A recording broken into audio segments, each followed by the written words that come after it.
Muy buenas tardes a todas y a todos quienes nos acompañan el día de hoy en nuestra sesión 310 de la novena temporada de la Cátedra de los Jueves.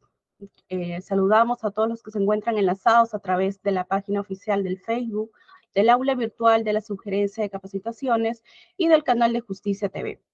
Antes de iniciar, quiero hacerles recordar a nuestro personal jurisdiccional y administrativo del Poder Judicial que ya se encuentra habilitado la inscripción.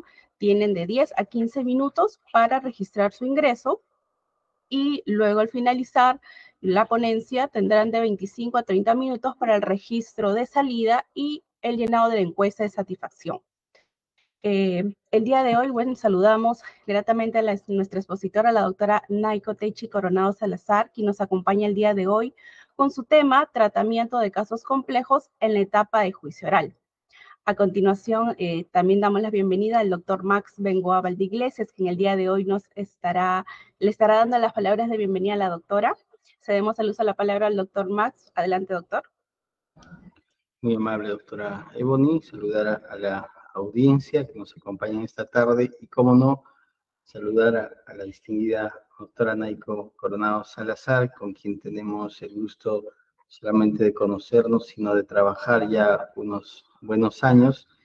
Y debo decirlo, a quien he admirado no solo de ahora, del trabajo reciente, sino desde mucho antes en que estábamos dentro del sistema, y creo que como magistrada es un epígono dentro del sistema de administración de justicia y de quien hemos aprendido bastante y seguimos aprendiendo. Creo que el tema que hoy nos convoca va a fortalecer ello y permitirnos incluirnos en algunos aspectos más que están vinculados justamente a esa experiencia, que es el tratamiento de los casos complejos que hemos venido abordando y que seguramente va a nutrir mucho para tanto los jueces como el personal jurisdiccional que estamos involucrados en la materia. Así es que, doctora, con todo cariño, bienvenida a la Cátedra de los Jueves, y a nombre del señor presidente de la Corte, el doctor Octavio César Sabanay Calcín, presidente de la comisión, el doctor Rómulo Carcausto Calla, le agradecemos mucho por su concurrencia y el aporte a la cátedra. Muchas gracias. Muchas gracias, doctor Max, por sus palabras. A continuación vamos a dar lectura a la hoja de vida de la magistrada, quien es magíster en Ciencias Penales por la Universidad Mayor de San Marcos, es jueza del 8º Juzgado Unipersonal e integrante del 3er Colegiado Nacional de la Corte Superior Nacional de Justicia. Ha sido jueza unipersonal y del Colegiado de la Corte Superior de Arequipa y de Lima del Subsistema de Anticorrupción. Es docente de AMAC y conferencista en temas de juzgamiento y litigación oral. Sin más preámbulo, damos inicio a la exposición. Le cedemos el uso de la palabra a la doctora Naiko Coronado Salazar. Adelante, doctora. Muchas gracias por la presentación. En primer orden, agradecer las palabras tan generosas de mi colega y amigo, doctor Max Oliver Bengoa Valdeiglesias, con quien en efecto compartimos el día a día a través del Juzgado Penal Colegiado en esta Corte Superior Nacional de Justicia Penal Especializada, la cual integramos. Quiero también, a través del doctor Bengoa y de la señorita presentadora, la doctora Ebony Ramírez, agradecer la oportunidad que se nos da en este caso al señor presidente de la Corte, el doctor César Sabanay Calcín, y también al presidente de la Comisión de Capacitación, el doctor Rómulo Carcausto Calla. Muchas gracias por esta oportunidad y un saludo fraterno a todas las personas conectadas en este momento, quienes con esa inquietud por seguir capacitándonos y compartiendo, porque no resulta solamente que yo hable, sino tal vez compartir experiencias o algunas inquietudes a través de la plataforma, podamos mejorar o aportar en algo a la mejora del sistema. Muchas gracias, doctor Bengoa, muchas gracias, doctor Ramírez, muchas gracias a todos ustedes por estar conectados. Muy bien, sin más, vamos a ingresar directamente a la temática. Traigo para esta oportunidad el tema del tratamiento de los casos complejos en la etapa de juzgamiento juicio oral, que es objeto de nuestra experticia. Nos vamos a agenciar de unas diapositivas que hemos preparado para tal efecto. Nos precisa, por favor, si se ve y si podemos, si me permiten, para ampliar con la copita, por favor. Sí, doctora, se está visualizando. Para compartir con la copita, ¿podría ser? para que sea más amplio. Así es. No, no puedo. Bueno, no puedo, pero... Le agranda el porcentaje, si no, no hay problema. Ah, el porcentaje.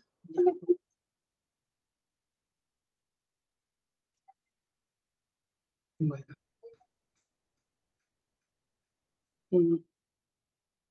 No se puede. Bueno, en todo caso, a ver si podemos avanzar de esta manera. A ver, un momento, por favor.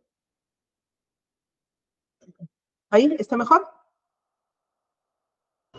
¿Doctora Sí, Bonnie? doctora. Ya, Está bien. listo. Ahora está bien, muy bien.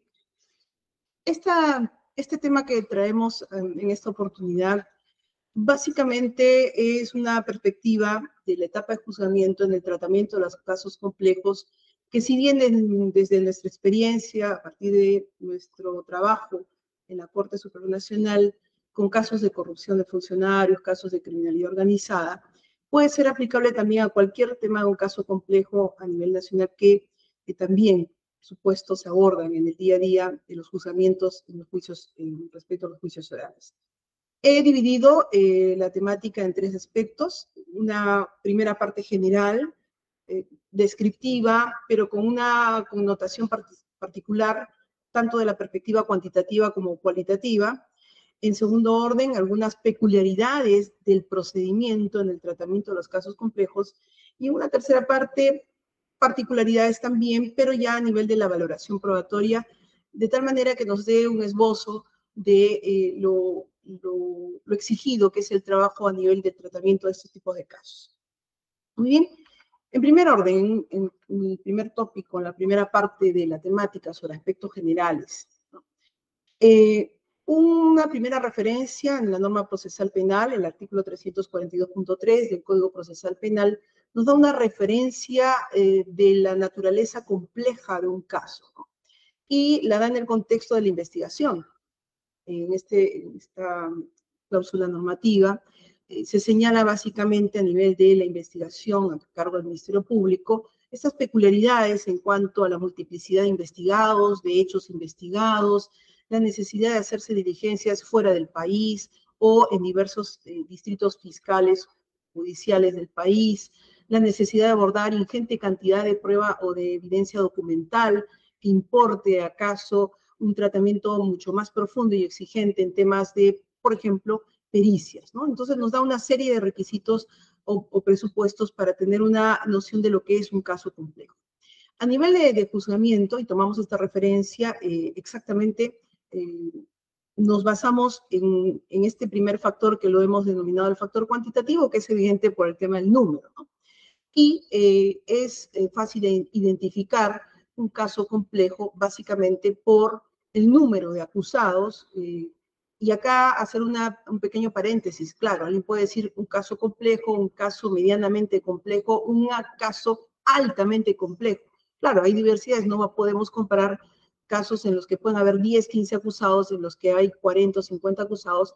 Y por cierto, conocemos de un caso que está en etapa intermedia, precisamente en esta corte, donde se trata cerca de 180 personas investigadas, ¿no? Están en el ámbito del control de acusación. Entonces, veamos desde lo que podemos considerar como un caso complejo, no solamente por el tema de cuantitativo, del número de acusados y otros ejemplos que vemos en esta diapositiva, sino por el contenido, la parte ya sustantiva que lo vamos a ver más adelante. Entonces, número de acusados, número de órganos de prueba, testigos, peritos, es importante. En nuestra experiencia hemos visto casos hasta ahora de cerca de 300 testigos, varias sesiones a lo largo de meses.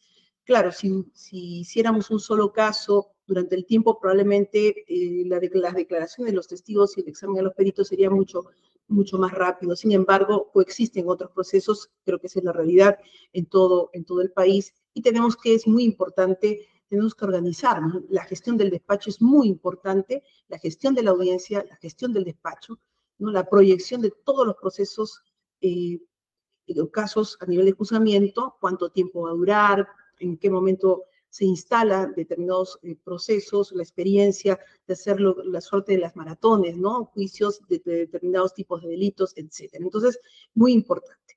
Las documentales también, sobre todo en los casos de corrupción de funcionarios, la prueba documental es la prueba madre, ¿no? Principal, fundamental. Lavado de activos, entre otros delitos, las pruebas documentales pueden ser también, claro, es un factor importante en el elemento cuantitativo de un caso complejo. Lo máximo que hemos visto en nuestra experiencia es 1.500 documentos entre Ministerio Público y Defensas Técnicas. Tenemos en la actualidad un caso de más de 3.500 documentos. Estamos precisamente en el abordaje de la forma en la gestión de la audiencia que seguramente se proyectará en su oportunidad. También por los hechos imputados. A veces no pueden, tal vez no sean muchos acusados, 10, 12, pero pueden haber múltiples hechos imputados, parte de un delito, o múltiples hechos imputados que sean constitutivos de múltiples delitos a su vez, que es otro de los factores. Entonces, estos factores nos dan, creo que esto es un tema también de acceso fácil de verificación de un caso, cuando hay multiplicidad de factores, ¿no? Sea en cualquiera de estos elementos u otros que puedan haber. Pero también hay lo que estamos denominando el factor cualitativo, ¿no? Esto, por ejemplo, no está en la norma, pero está en la casuística.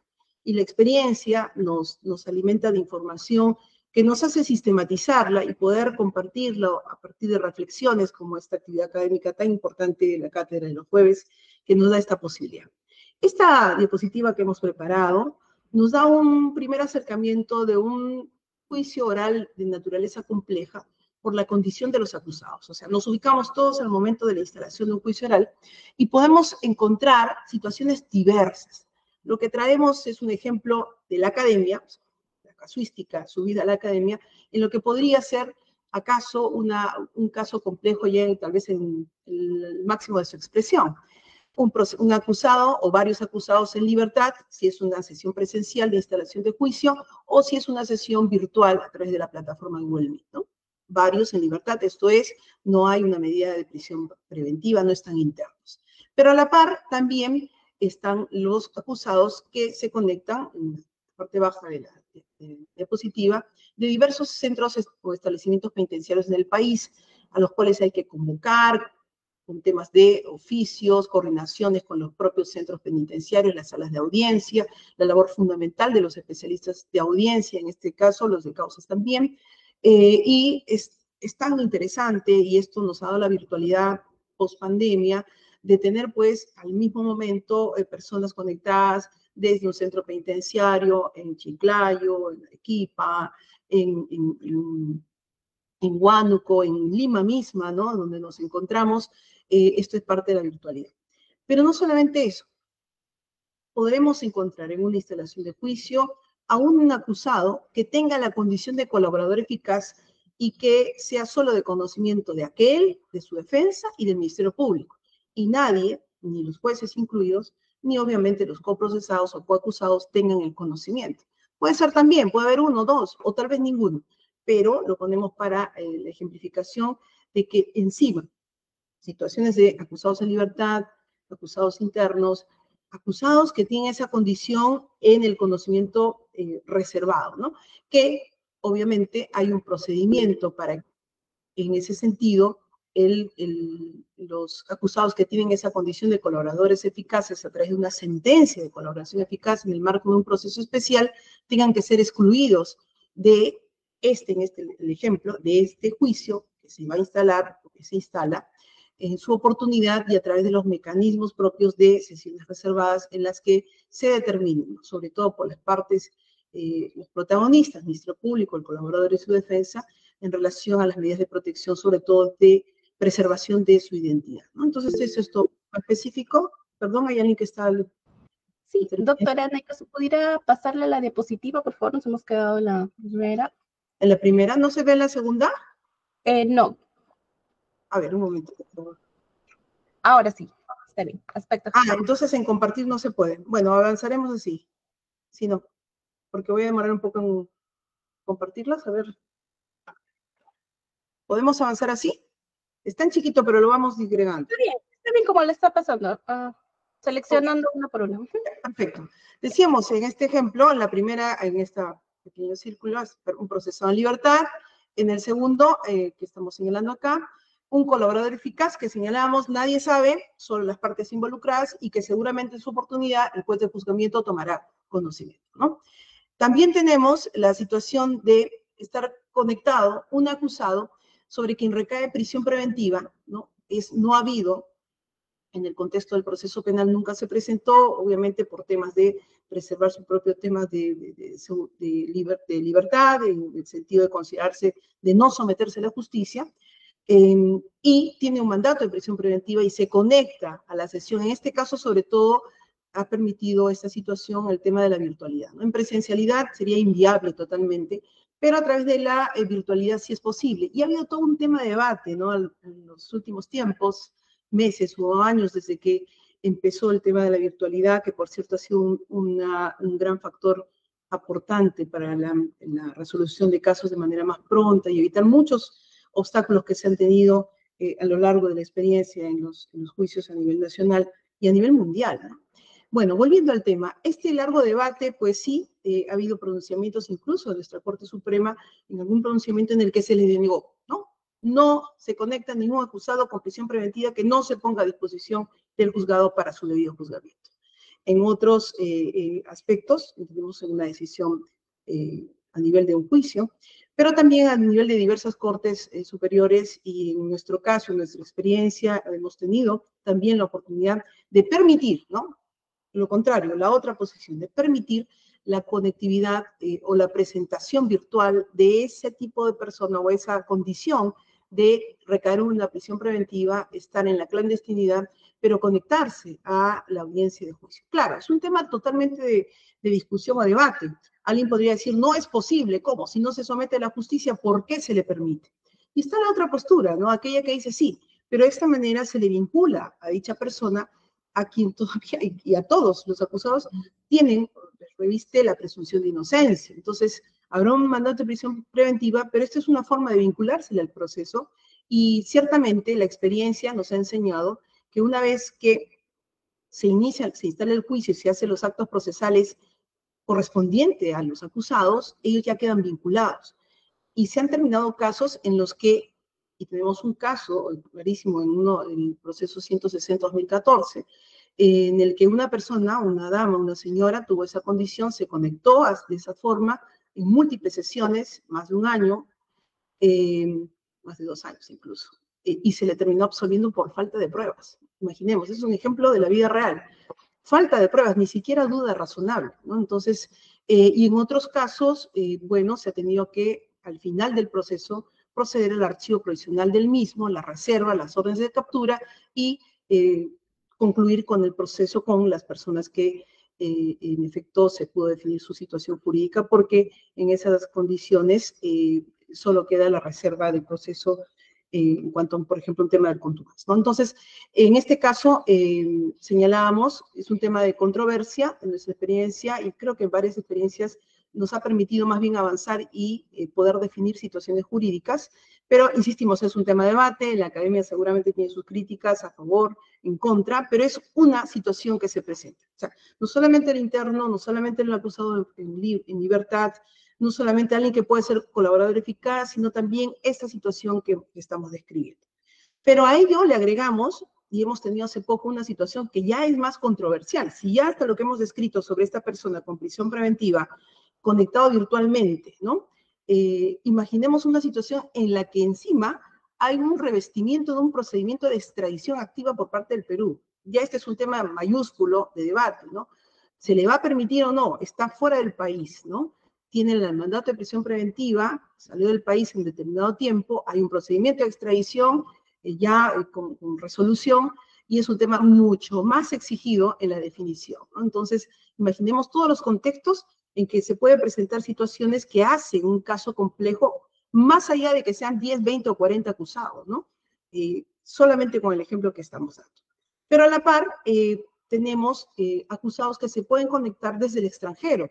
Claro, no hay una medida de comparecencia con restricciones, o si la hay, no atañe al tema de su salida del país, y que se conectan fuera del país, ¿no? Entonces hay una situación también de controversia, porque salió, cuándo salió, qué sustentación tiene para haber salido, ¿no? Etcétera, ¿no? Entonces, situaciones que también le dan esa connotación de naturaleza compleja si conglobamos con todos los demás ejemplos. También a la par, acusados en los que su situación de salud lo ubica en un contexto particular, ¿no? Personas que a veces no pueden manifestar su voluntad, personas que están en una clínica, ha habido ocasiones en que el juzgador tiene que ir a la clínica, al centro médico, para verificar si es que acaso se puede instalar el juicio respecto a esa persona o no, ver los temas de su contexto de salud, etcétera, ¿no? O hasta llegar a situaciones en que el acusado, que por cierto pasa la etapa intermedia, llega al juzgamiento, convocamos conforme a lo que corresponde para la instalación de juicio oral y tomamos conocimiento que su situación médica es muy grave, ¿no? Ni siquiera puede manifestar voluntad, está una persona que no podría asumir su defensa o al menos manifestarse en un juicio. Hay que resolver, y en esos casos, ya hay 2 o 3 casos en nuestra experiencia, hay que suspender el proceso, ¿no? Suspender el proceso hasta que la situación, bueno, pueda revertirse o lo que corresponde. Entonces, imaginemos esos contextos de situaciones diversas y terminamos con el ejemplo del contumacio del ausente, ¿no? Que también es todo un tema particular porque en cuanto al archivo provisional del proceso, ¿no? Hay algunas líneas de definición de los juzgadores de juzgamiento que cuando no se presenta un acusado, sea contumaz o sea ausente, se procede inmediatamente al archivo del proceso y se permite la salida de la defensa técnica necesaria, por cierto, del caso y quedarse con los demás acusados y sus defensas técnicas, ¿no? Es una posición, podemos entenderlo en casos que tal vez no duran mucho, pero en casos altamente complejos que estamos entendiendo múltiples sesiones, meses o tal vez años, o 1 o 2 años, dependiendo de su complejidad, esta situación es particular, ya que la norma nos señala que el 79, artículo 79, nos dice que una vez ubicada la persona, sea contumacio o ausente, debe ser presentada al juzgamiento y debe ser incorporada en el estado procesal que se encuentre, ¿no? Imaginemos que han pasado 10 meses, ya estamos en plena actividad probatoria, ubican, capturan a un contumaz o a un ausente, lo presentan al juzgado y nunca presentó alegatos, nunca tuvo la oportunidad de presentar prueba nueva porque el abogado salió del proceso. Entonces, la experiencia a nivel de casos altamente complejos o medianamente complejos es permitir que el abogado defensor, la defensa, normalmente es la defensa pública necesaria, permanezca, ¿no?, en el patrocinio de dicha persona a efectos de garantizar sus derechos. Claro, alguien dirá, pero ¿qué va a estar allí? Por ejemplo, en el caso de un ausente, no tiene comunicación con el acusado, ¿de qué manera podría ser eficaz su defensa? Claro, pero está la figura de la defensa necesaria, en tanto que finalmente esa persona contumaz o ausente puede ser absuelta finalmente. Ha ocurrido casos así también, en los que en efecto se ha garantizado el derecho desde el inicio del juicio hasta el final y han terminado casos absueltos, o en caso que se requiera mayor información probatoria con presencia vinculatoria del acusado, reservar recién al final del proceso el archivo, determinar el archivo provisional del proceso conforme al 79.5 del Código Procesal Penal. Situaciones bastante particulares, alguien puede decir debatible, yo estoy en contra, sí, pero este último escenario nos ha permitido garantizar derechos desde el inicio hasta el final, ¿no? Entonces, muy interesante esta también peculiaridad o particularidad. Entonces, si unificamos estos tipos o condiciones de partes procesales acusadas, podemos ver que pueden haber solo 6, 7 u 8 acusados, pero su propia naturaleza lo hace complejo, ¿no?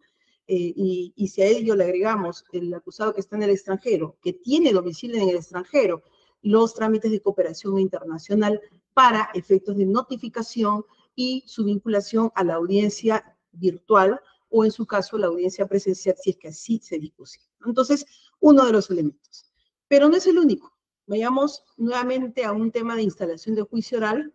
Me avisan, por favor, si pasa la diapositiva. Vamos a hacerlo manual.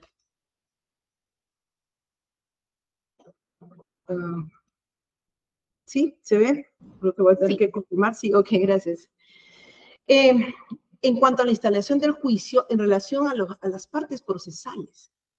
En un juicio con cierta complejidad, mediana o alta complejidad, puede presentarse todo este panorama de sujetos procesales, ¿no? Tenemos siempre al representante del Ministerio Público, el fiscal, el actor civil, normalmente representa al Estado de las Procuradurías Públicas, y en la contraparte, en el ejemplo hemos puesto una defensa y un acusado, podrían haber 10, podrían haber 20. En nuestra experiencia señalábamos, hemos visto hasta 40 y hasta 50 partes acusadas, ¿no? Comprendiendo también personas jurídicas. Y hay otras experiencias que superan los 50, justo conversamos en la mañana con una colega, cerca de 64, y con un colega 180 en etapa intermedia, ¿no? Entonces vamos viendo que los casos complejos pues nos llevan mayores retos para la gestión de la audiencia, la dirección del debate y sobre todo, no debemos olvidar el tema de la resolución, ¿no?, del caso. Muy bien, entonces en este segundo factor cualitativo respecto a las partes procesales, podemos ver en la contraparte no solamente al acusado y su defensa, o acusados y defensas, sino también al tercero civilmente responsable, ¿no? Que en el caso de ser una persona jurídica, una empresa, por decir una empresa, es el representante legal quien debe estar afrontando por el tercero civilmente responsable, o una persona natural.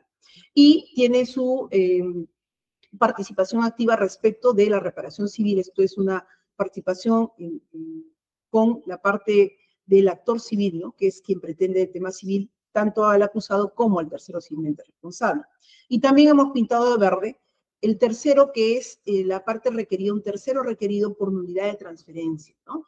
Esto es artículo 15 del Código Procesal Penal, que señala que los bienes decomisados, ¿no?, y que puedan haber sido transferidos de manera fraudulenta para evitar temas de decomiso o temas de pago de reparación civil, se puede cuestionar a través de esta figura de la nulidad de transferencia, ¿no? Y su participación emplazado en juicio, por supuesto. Si yo adquiero un bien, claro, si es de mala fe, la situación no es muy favorable como perspectiva, pero si es de buena fe, tiene el derecho en cualquiera de las dos situaciones a defenderse. Tiene que estar consignado en el auto de enjuiciamiento, tanto el de la nulidad de transferencia, tanto el tercero civilmente responsable, como la persona jurídica. Y hemos pintado en la diapositiva persona jurídica el mismo color que el tema del Ministerio Público, porque es un tema que atañe directamente a la pretensión penal, esto es, al tema de las consecuencias accesorias aplicables a la persona jurídica. Y acá muy importante, en estos casos complejos que a veces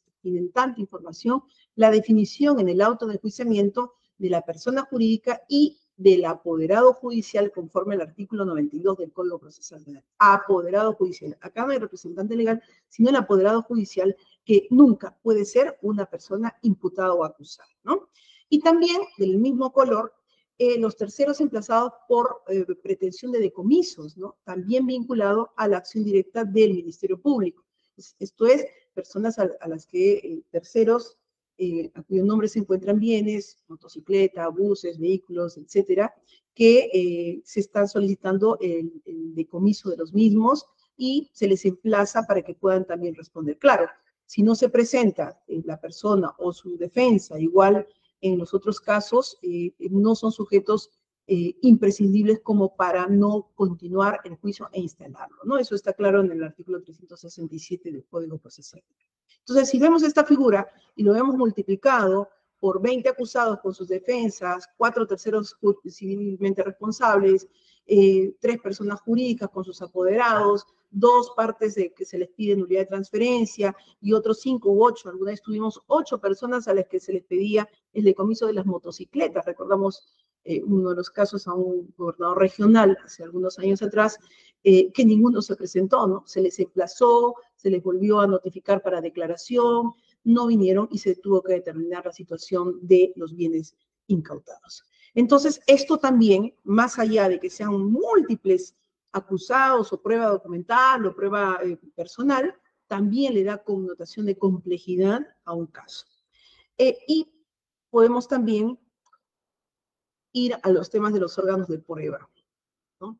En cuanto a los órganos de prueba, muy interesante.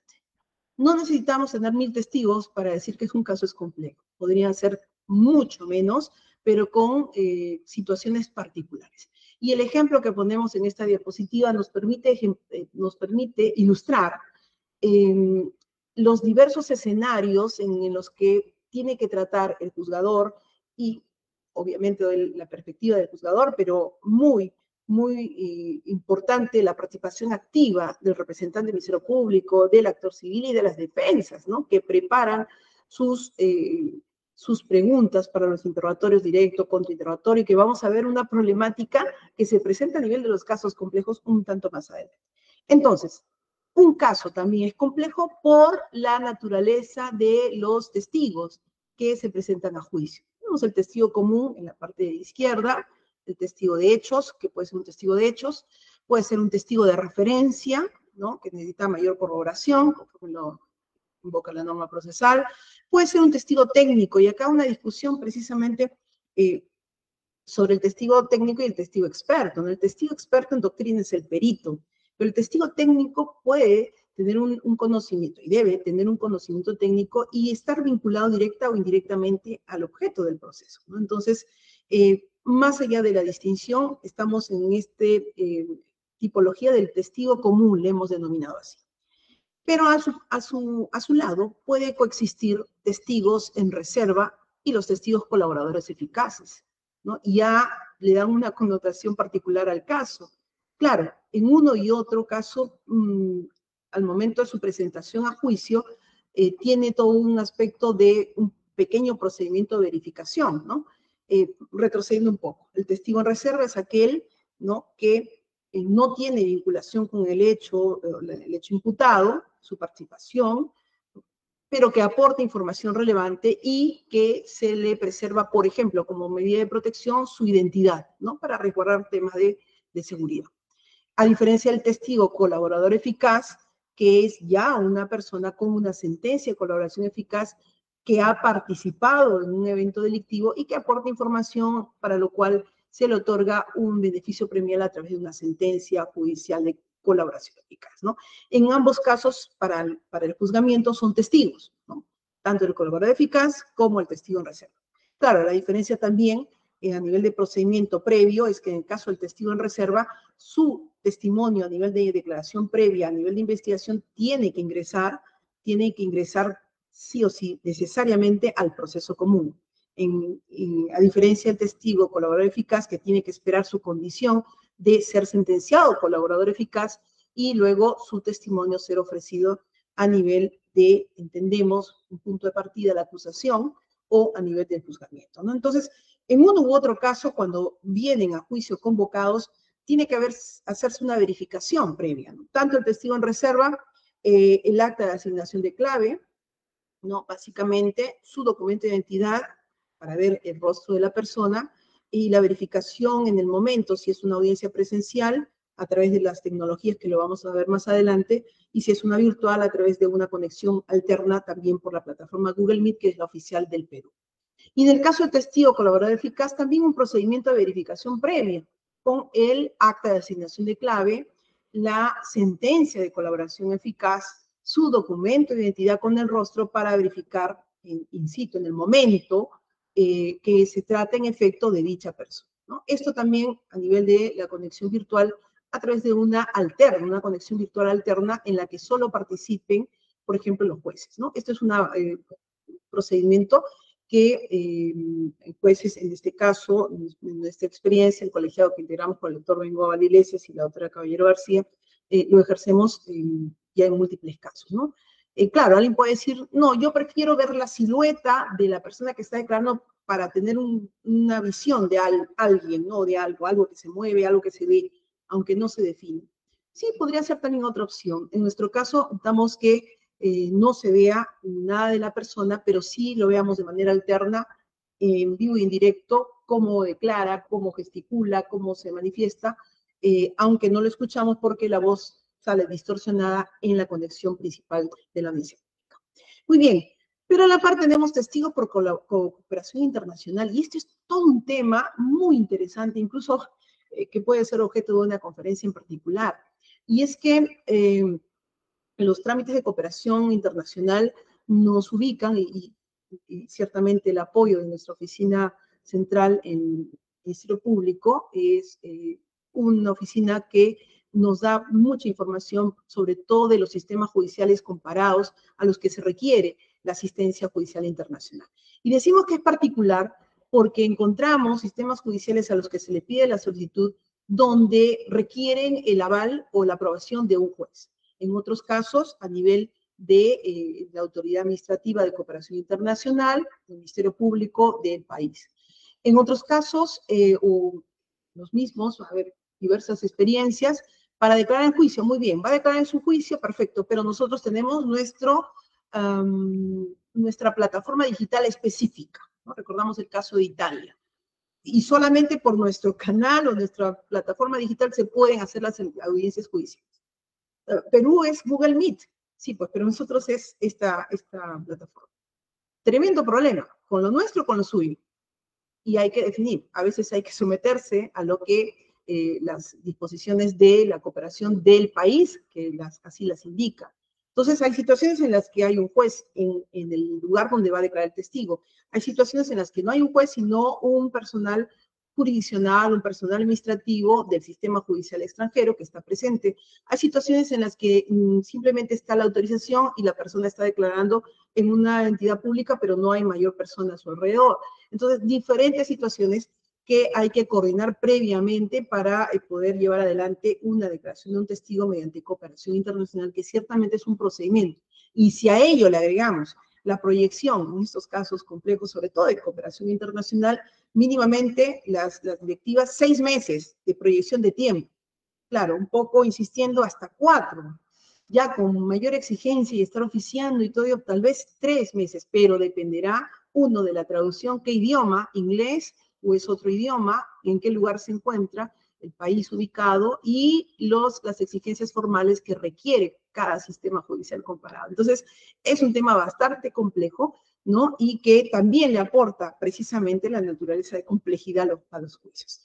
Y a su par, o a la par, podemos encontrar testigos que se conectan desde el extranjero, pero que nadie conocía que vivían en el extranjero, y esto es casi muy común en temas de nuestra propia experiencia como país, ¿no? Muchos conciudadanos salen del país y mantienen su dirección en Perú con su ficha RENIEC, ¿no? Entonces notificamos al domicilio en Lima, en Piura, en Puno, ¿no? Para que se puedan conectar sobre todo a temas de virtualidad, y se aparecen conectando de Colombia, de España, de Estados Unidos, de Argentina, ¿no? En plena audiencia de juicio. También es otro tema particular. Entonces alguien podría decir, no, la norma se expresa que si la persona domicilia fuera del país, tiene que ser por cooperación internacional, y es cierto. Pero ante situaciones así, hay que definir, ¿no? Y la experiencia nos ha enseñado un tanto que en el sometimiento al conocimiento de las partes de la situación, hay que verificar el contenido de lo que el testimonio de dicha persona, ¿no? Si es altamente contradictorio para las partes, la necesidad de un contrainterrogatorio mayúsculo, un interrogatorio directo profundo, es decir, el testigo va a dar información vital, pues habría que considerar, de hecho, la suspensión de esa declaración y someterla al procedimiento de cooperación internacional para evitar mayores cuestionamientos a futuro. O, si acaso, el tema de la necesidad de ejecutar, tal vez no en esa sesión, sino en otra, finalmente se está conectando desde su casa a través de la plataforma Google Meet, verificar una convalidación de las partes, obviamente con una resolución judicial que también avale y proteja el acto procesal, ¿no? Esto dependerá del contenido del testimonio del mismo, ¿no? ¿Ha sucedido así? Sí.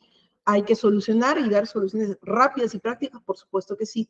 Y esto sería, por ejemplo, una forma de superar la misma, ¿no? A ello le aunamos los peritos, que podríamos decir el perito común, y los peritos, por ejemplo, que han elaborado varios exámenes periciales, ¿no? El examen 1, el 2, el 3, el 4, de manera conjunta, en una sola sesión, es inviable, cada sesión por cada pericia, atendiendo que van a haber contrainterrogatorios, redirectos y tal vez recontrainterrogatorios, etcétera. Entonces nos hace ver que desde la perspectiva de los órganos de prueba, por supuesto, más allá del número, el contenido, ¿no?, sustancial, lo dotan también de complejidad. Y un último aspecto de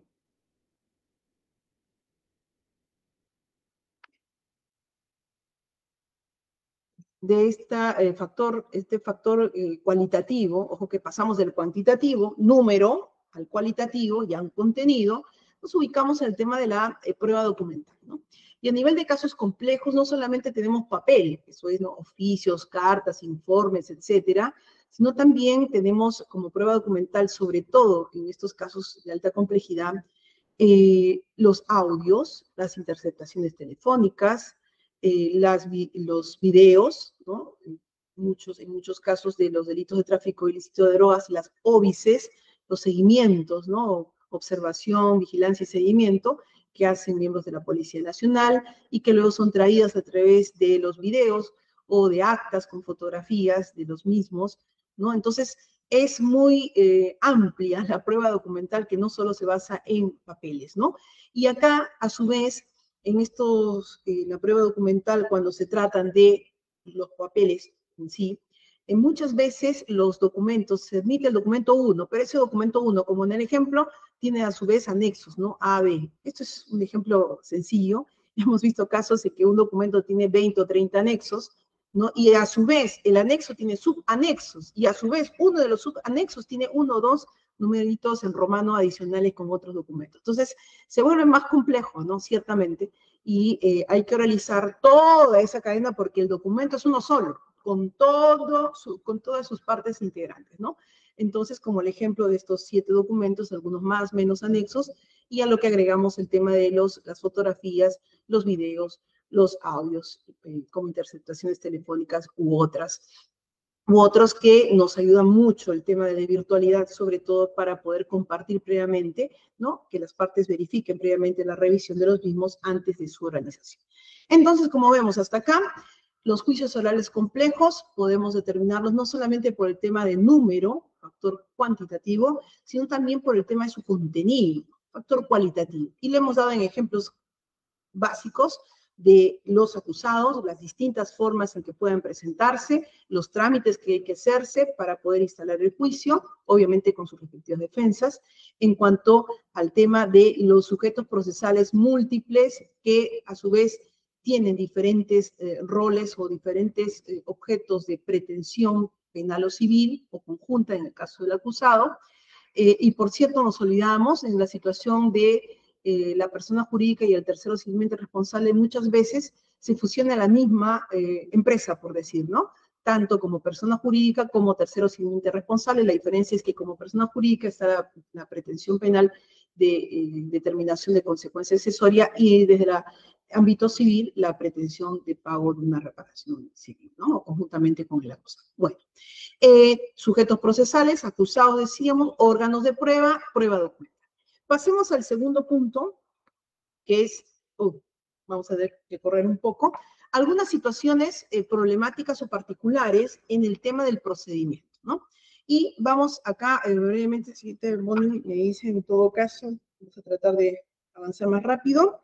El primer caso, la nueva prueba, que nos ha enseñado el tratamiento de los casos complejos. Una situación bien particular.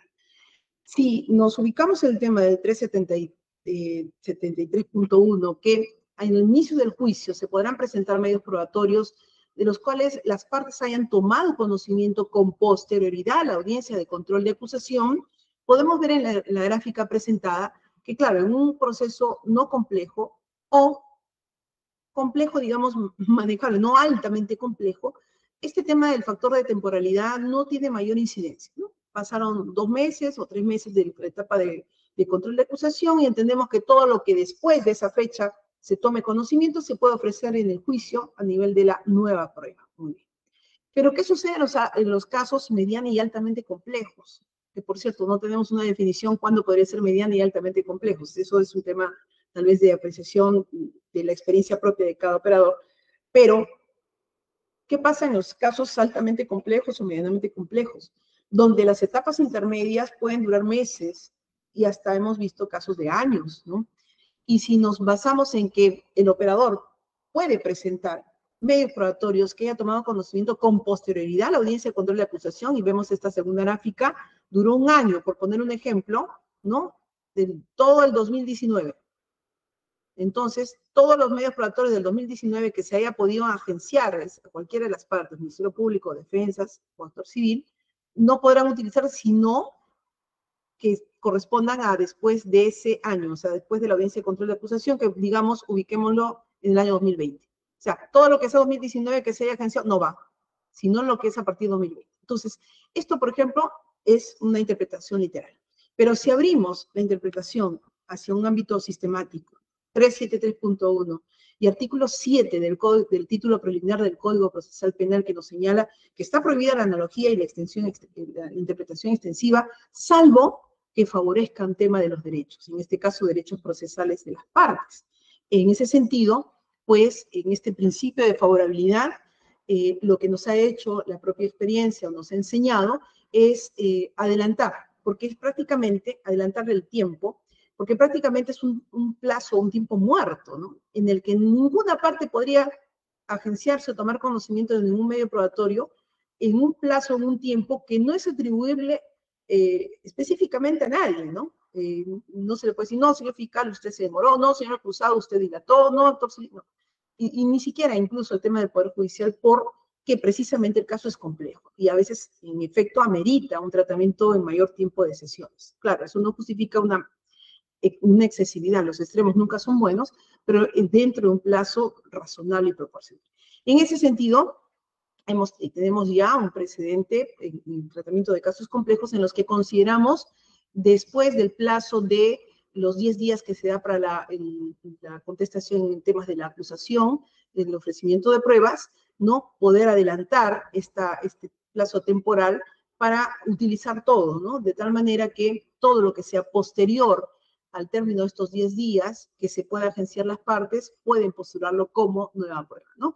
Alguien dirá, no, pero eso va contra ley. No va contra ley, va en una interpretación sistemática, porque de lo contrario estaríamos afectando a las partes esa posibilidad de ofrecer, y sobre todo estamos hablando del derecho a la prueba, ¿no? Entonces, lo ponemos a consideración, es un tema que estamos recientemente aplicando, en el caso 160-2014, caso Centralita, hace 3 años atrás, así lo establecimos y estamos replicando en otros casos. Muy bien, otra situación particular que podemos señalar, por ejemplo, es el tema de la persona jurídica y la figura de la conformidad, ¿no? Interesante, nos ha pasado sobre todo en casos complejos donde hay personas jurídicas y ante la pregunta, ¿puede una persona jurídica someterse a un procedimiento de conformidad procesal? Por supuesto que sí, y el artículo 93.1 del Código Procesal Penal nos da la respuesta. Todos los derechos que tiene un acusado también son extensivos a una persona jurídica, ¿no? Entonces, esta posibilidad de asumir los hechos que se le atribuyen, no vamos a decir cargos penales, sino los hechos que se atribuyen a la persona jurídica, de haber coadyuvado, de ser parte, ¿no? Un instrumento para la comisión del delito, y aceptación de esos hechos, pues sí puede ocurrir. Y el tema es cuál sería el beneficio premial a aplicarse, ya que el acuerdo plenario 5/2008 sobre la conclusión anticipada nos señala temas cuantitativos, ¿no? Hasta un séptimo, un octavo, un noveno, un décimo, un treintavo, hasta un séptimo, ¿no? Entonces, ¿cómo podríamos aplicar en tema de las consecuencias accesorias que se solicitan a la persona jurídica? Desde la más grave, disolución, ¿no? Pasando por la suspensión de actividades, la multa, etcétera.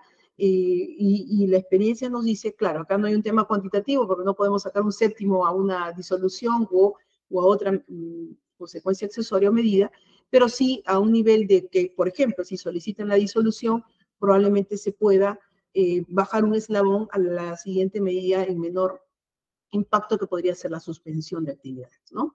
O acaso si es una suspensión, bajar hacia la multa, etcétera. Entonces, este es un tema novedoso que nos recuerda cuando había la posibilidad de aplicar la compulsión anticipada a delitos con cadenas perpetuas, ¿no? En su momento, también elemento indefinido en el ámbito cuantitativo era un tema problemático, ¿no? Cuando ya hay una prohibición en varios de los delitos que tienen tipificadas, las pretensiones o las penas legales, de cadenas perpetuas, pero ahora se traslada este problema, ¿no? Entonces, ¿qué hacer? Alguien dirá, no, la norma no señala nada sobre beneficio premial, no vamos a aplicar, o alguien dirá con estos ejemplos, sí, permitámosles un beneficio, pero disminuyendo un eslabón a la pretensión inicial del Ministerio Público.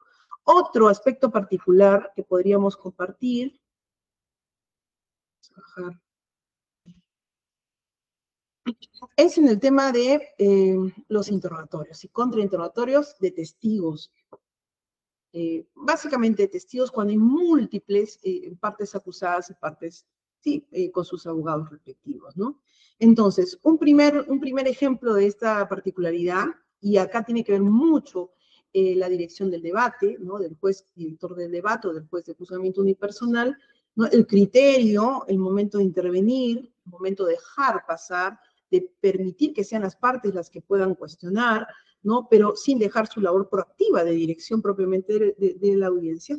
Es, por ejemplo, en este caso, cuando hay defensas compatibles. Acá el problema no es mayúsculo, solamente en cuanto al orden, y lo vamos a hacer a través de esta gráfica, este ejemplo que ponemos, ¿no? Es una gráfica que nos permite ver al juez, al testigo declarando, y la intervención, vamos a suponer en el ejemplo, que el testigo es ofrecido por la defensa 1. Son 12 abogados defensores de 12 acusados, de acuerdo a nuestra diapositiva, figuritas allí, y el testigo al que se le está interrogando de forma directa, el interrogatorio directo, la defensa 1, ¿no?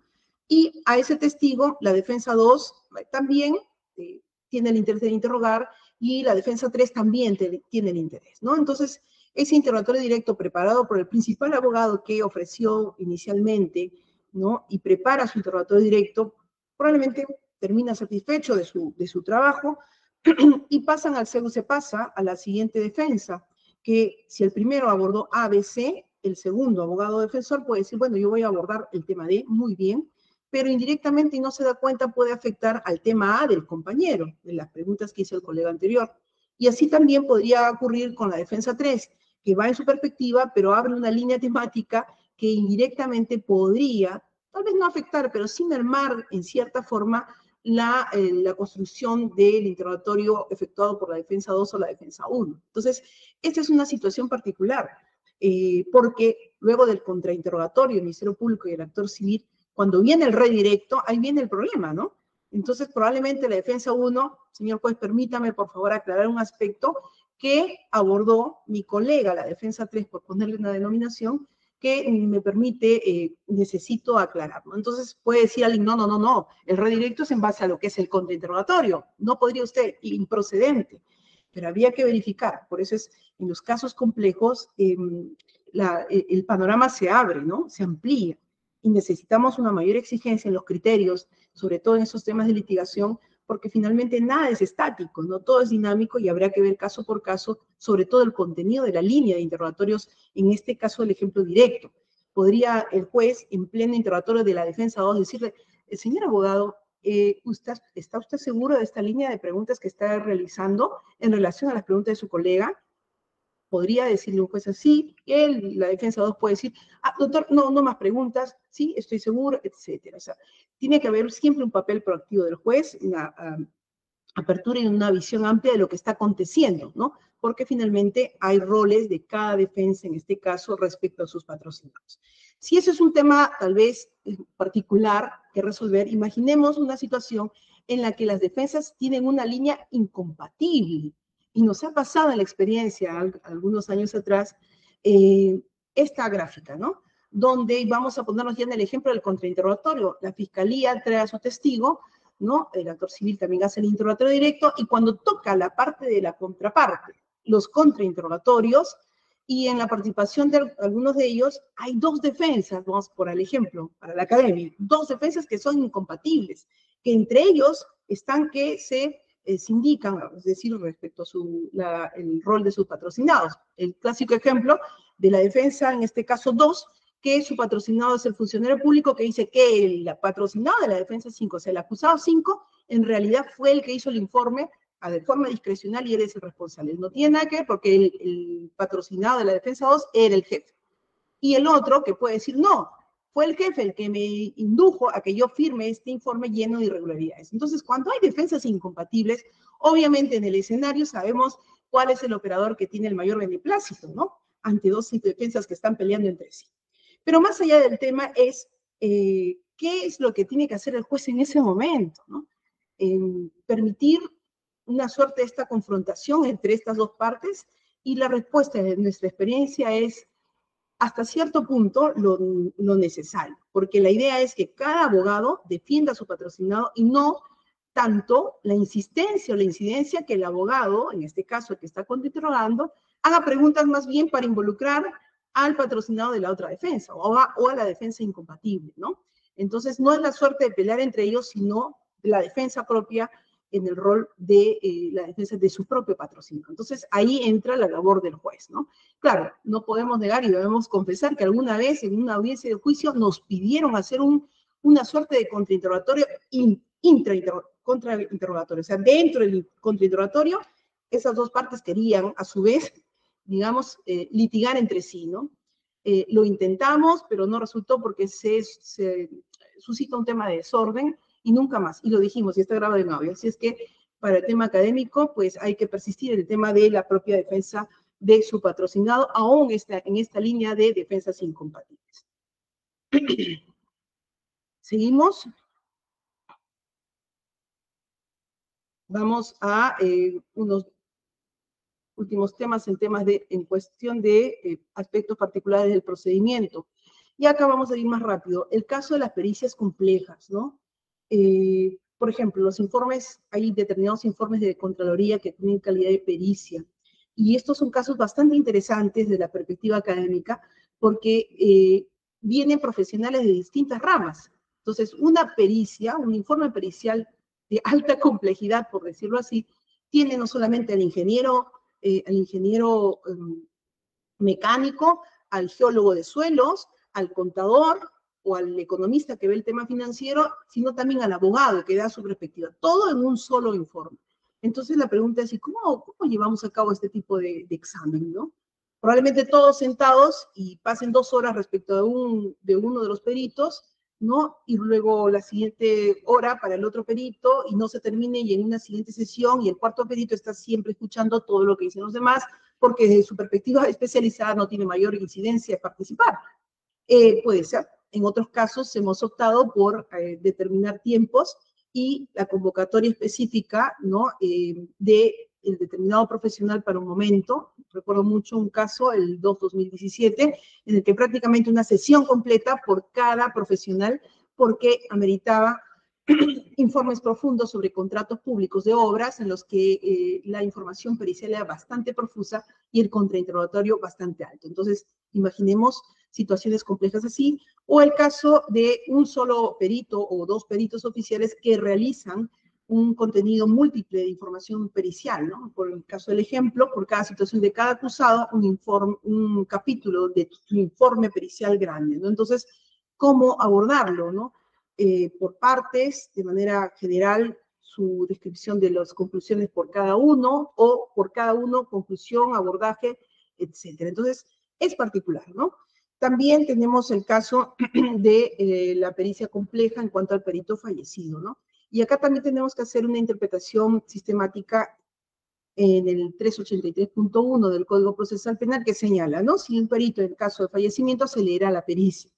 Pero esta interpretación sistemática, como el 181 del Código Procesal Penal que nos señala que los peritos vienen a ilustrar el contenido técnico de su examen propiamente dicho.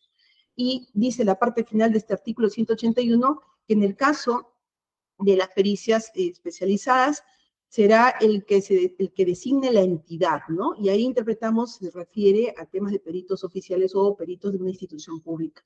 Entonces, ahí no habría ningún problema. El problema se suscita cuando el perito de parte en el interín fallece, ¿no? Casos que demoran cierto tiempo desde la investigación que realiza la pericia hasta el momento del juicio. Y alguien podría decir, no, la norma es clara en el 383, que venga y que lo lean.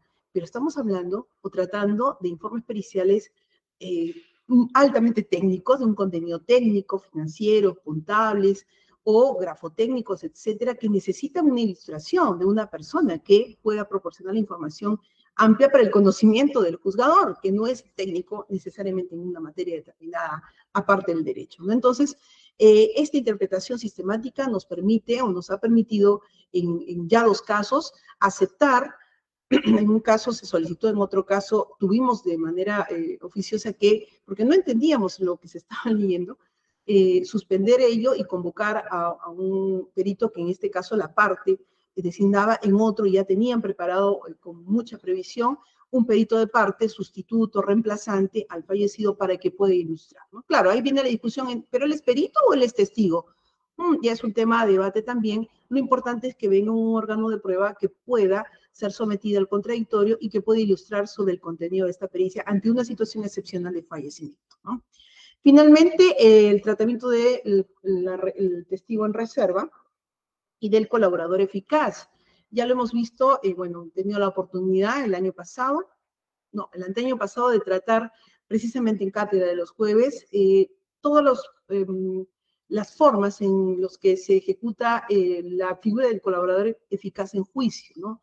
Desde la puesta en conocimiento de la existencia de un colaborador en el juicio por parte de otro órgano jurisdiccional, desde el tratamiento del colaborador como testigo propiamente, que viene de manera externa, no es parte del proceso, entre otros, y los tratamientos específicos. Acá solamente resaltar que es parte de la naturaleza de los casos complejos, sobre todo en esos tipos de delitos de criminalidad organizada, corrupción de funcionarios, la presencia de estos tipos de órganos de prueba que, como señalábamos al inicio, tienen un procedimiento especial respecto a preservar su identificación, su identidad, con estos temas de tener por ejemplo, de nuestra experiencia, una conexión alterna que nos permita a los jueces verlo, pero que las demás partes no puedan verlo precisamente por preservar su identidad.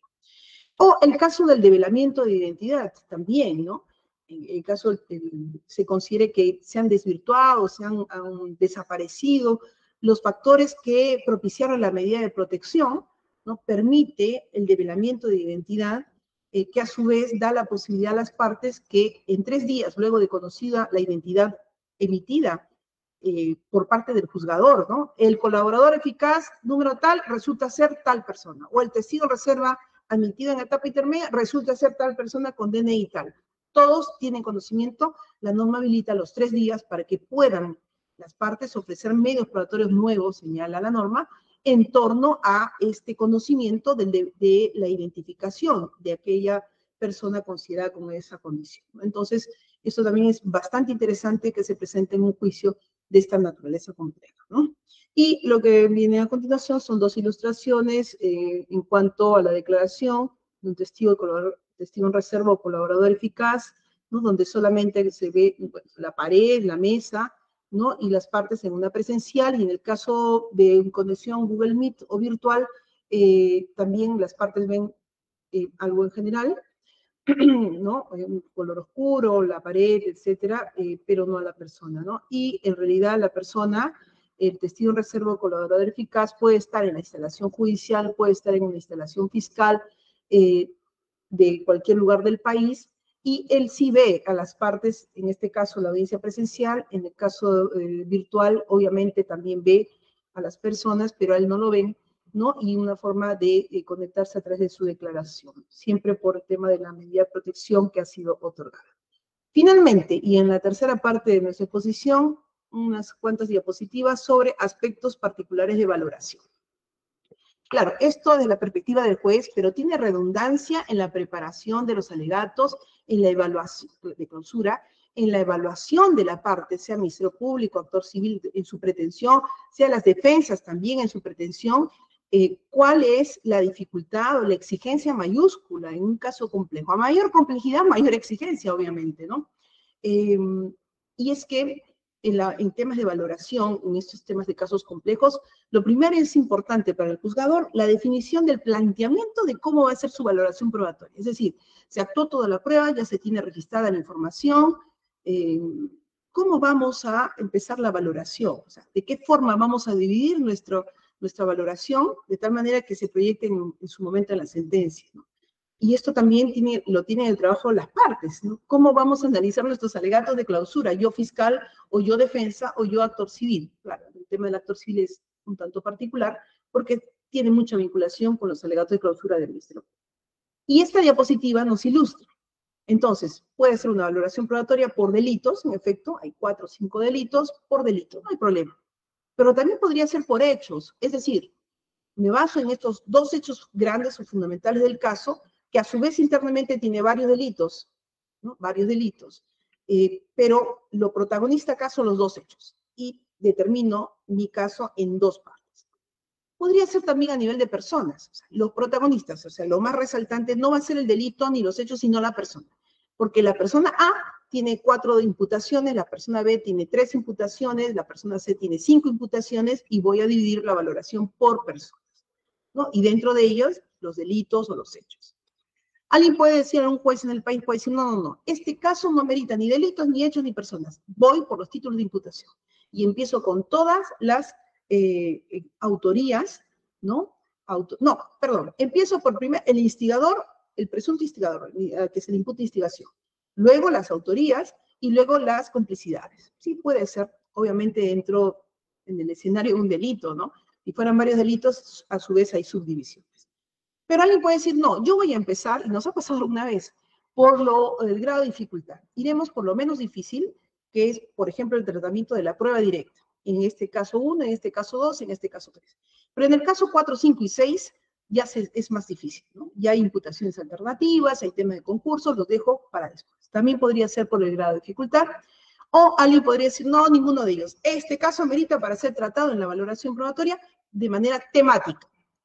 Esto es, en primer orden, todo lo que configura el delito de presunta organización criminal, ¿no? Podría ser, o se nos ocurre el ejemplo primero, todos los delitos de corrupción de funcionarios, ¿no? Luego abordaremos todos los delitos, las diversas modalidades de imputación de lavado de activos, que tiene mucha conexión con el anterior delito. Y después verificaremos aspectos de falsedades, ¿no? Falsedad genérica, la falsedad material, porque este caso es múltiple de imputación. Podría ser también, ¿no? Entonces, interesante, cómo se define dependerá del caso y dependerá también de la perspectiva del juzgador, ¿no? Esto también vale para el tema de los alegatos. Y en esa línea podemos poner algunos ya ejemplos para ir finalizando. Y por cierto, la palabra clave, ¿tenemos que decir palabra clave, doctora Ebony? Todavía no, doctora, vamos a dejarlo para el último. Ya quería decir la palabra clave. Bueno, vamos a continuar. Vamos a continuar. Entonces, en este ámbito de aspectos particulares en temas de valoración, ponemos, por ejemplo, un primer ejemplo, ¿no? Para la redundancia. Esto es, el caso, tengo un caso donde hay 3 hechos. El primer hecho, ya lo analicé, voy a trabajarlo como prueba indiciaria, ¿sí? Pues porque no hay nadie que se indique, no hay un audio, no hay una filmación que registre el momento del acto, etcétera. Prueba indiciaria. El segundo hecho lo voy a analizar por prueba directa, porque sí hay una persona que se indica y todos los elementos probatorios circundantes para verificar si hay o no responsabilidad penal, primero si hay delito. Y el tercer hecho, por prueba indiciaria. El ejemplo que ponemos, en el primer caso, una colusión agravada, donde las irregularidades sobresalen en una contratación pública, supongamos un proceso de selección, ¿no? Donde hay que verificar testimonios, prueba documental, irregularidades, infracciones normativas del procedimiento de la ley de contratación, etcétera, etcétera. Prueba indiciaria. El segundo hecho, corrupción de funcionarios, un cohecho pasivo propio. Muy bien, acá sí hay una persona, el ciudadano, que se indica al mal funcionario que le ha pedido una dádiva, una prebenda, una cosa, ¿no? Y en torno a eso no estamos hablando de una dádiva menor, sino mayúscula, ¿no? Y hay todo un aspecto que trabajar en base a la prueba directa, en base a esa indicación, otros testimonios, temas funcionariales, documentos, etcétera, etcétera, ¿no? Y el tercer hecho, que puede ser, para el ejemplo, un lavado de activos, también acá trabajar por prueba indiciaria. Entonces, un escenario de valoración probatoria puede ser eso, ¿no? Prueba directa, prueba indiciaria, etc. Pero también podría ser en este mismo escenario que no sean 3 delitos, sino un solo delito. Por ejemplo, la colusión agravada. Una contratación pública, de la misma imputación de colusión agravada en la que la obra se hizo mal. Un hecho 2 de la misma colusión agravada en el que la obra ni siquiera solamente quedó en los perfiles, ¿no? No se avanzó. Totalmente perjuicio patrimonial. Y un tercer hecho en el que se hizo con deficiencia. Se entregó todo, pero a los meses, plum, algo en las estructuras cayeron, ¿no? Entonces, 3 hechos de un mismo delito, pero el primer hecho trabajaremos como prueba indiciaria, el segundo como directa y el tercero como prueba indiciaria. O sea, imaginemos la complejidad. Esto también aplica para los operadores, los sujetos procesales, ¿no? ¿Cómo va a resolver el juez? Ah, no, esto es por prueba directa. Tengo que argumentar en relación a la prueba directa. O no, acá definitivamente el juez lo va a analizar por prueba indiciaria. Entonces tengo que ir a verificar mis contraindicios consistentes, ¿no? Y eso lo vemos a continuación. Porque tenemos un segundo escenario, que es el escenario en el que todo es por prueba directa. Todo el caso es porque hay una persona que se indica, o dos que se indican. Y en los elementos del acuerdo plenario, las tres garantías de certeza del acuerdo plenario 2-2005, el primero, hay que analizar la ausencia de incredibilidad subjetiva de la persona o personas que se indican por prueba, en este caso, en el marco de la prueba directa. También la persistencia en la incriminación, que es el tercer elemento. Pero el elemento verosimilitud lo voy a analizar por prueba indicial. Es decir, en el macro de prueba directa, como el ejemplo, hay un eslabón ahí, un elemento que lo voy a trabajar como prueba indiciaria, que es el elemento verosimilitud. Toda aquella información periférica, no tan periférica, que va a respaldar o no las indicaciones. Entonces, imagínense otro escenario.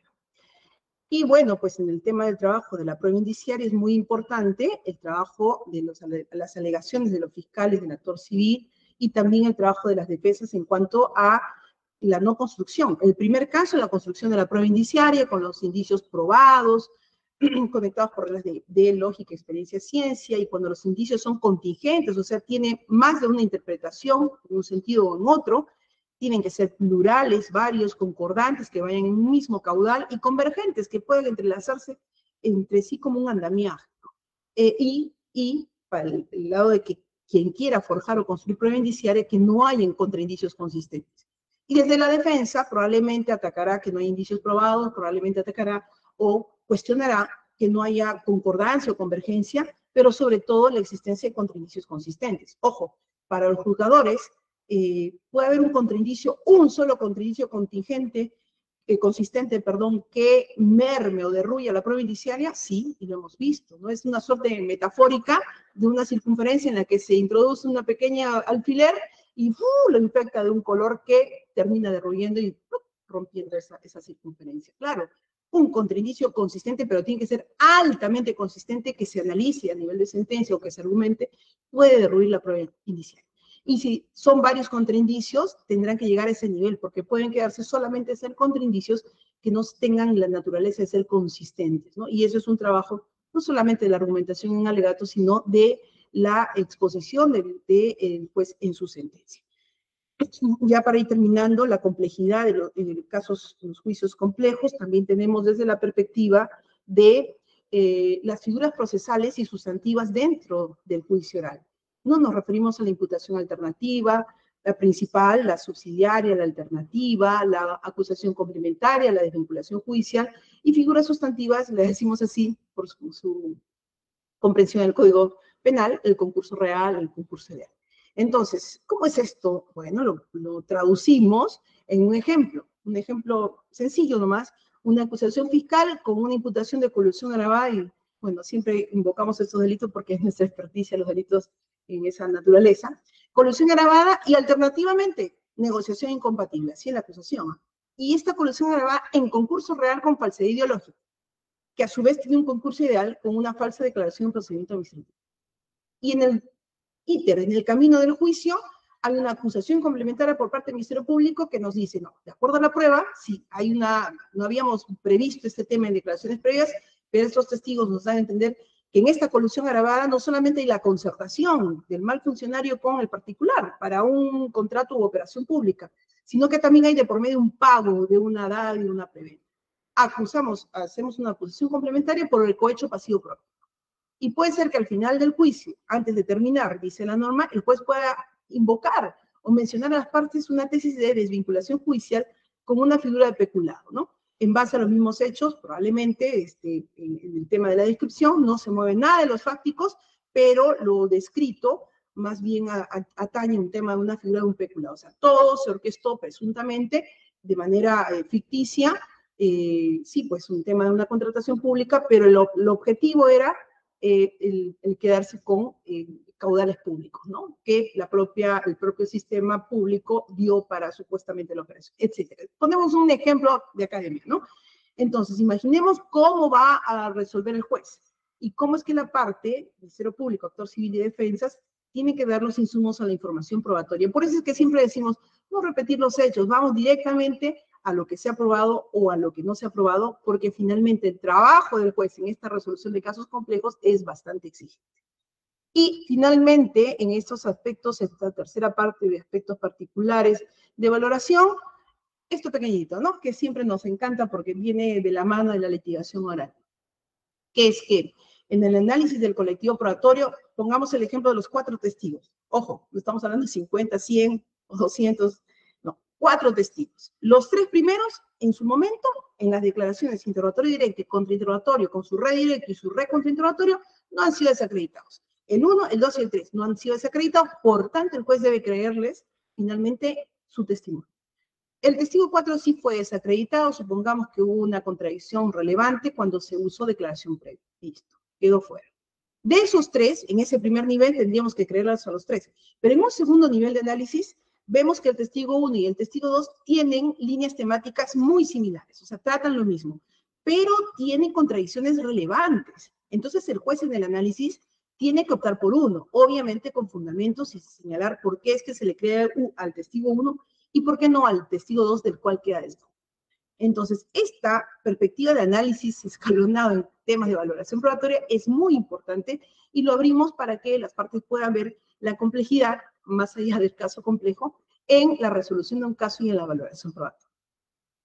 Queridos compañeros, amigos, eso sería todo. Les agradezco mucho su escucha en este suerte de reflexiones compartidas con todo el auditorio y espero que no solamente estas reflexiones en realidad son solo reflexiones, permite abrir algunos ámbitos de mayor cuestionamiento, crítica y construcción en aporte a la mejora del sistema, sino también poder también consolidar poco a poco algunas decisiones siempre buscando, ¿no?